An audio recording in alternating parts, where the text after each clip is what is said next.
I come from a broken home where violence and lack of love was part of life.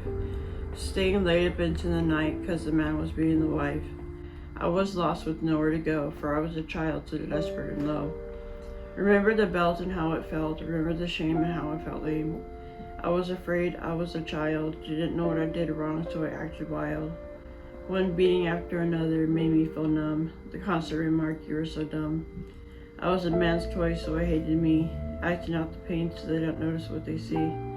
The cold nights in the no electricity house, sleeping with creatures like roaches and a mouse.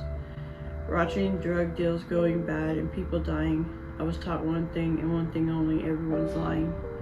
School was hard and often got teased, got bad grades because there's no one to please. Then I went from violence to being ignored. No one cared and I was always bored. So I thought it was a mistake in my life I tried to take. Many cuts by the knife, all because I didn't want life.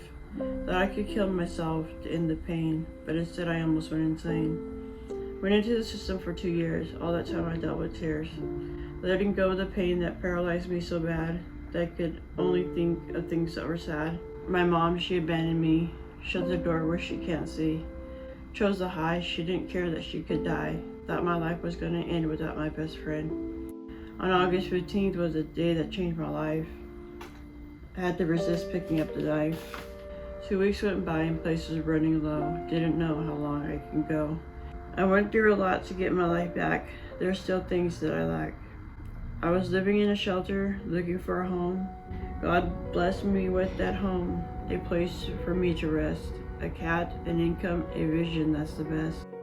Prior to coming to Grandma's house, I was so inconsistent with taking my meds. And that's the one thing that Grandma's house helped me a lot with. So I got more stable in my mood. I changed completely. I had hope.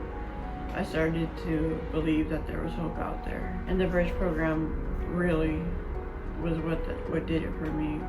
I went to school when I was at Grandma's house. I kept up an A average. At Grandma's house helped me find this place, and I'm going to therapy, and I'm learning how to love myself. I come from a bad background, and it was hard loving myself when so many people wronged me. I'm learning about myself. I'm tolerating myself.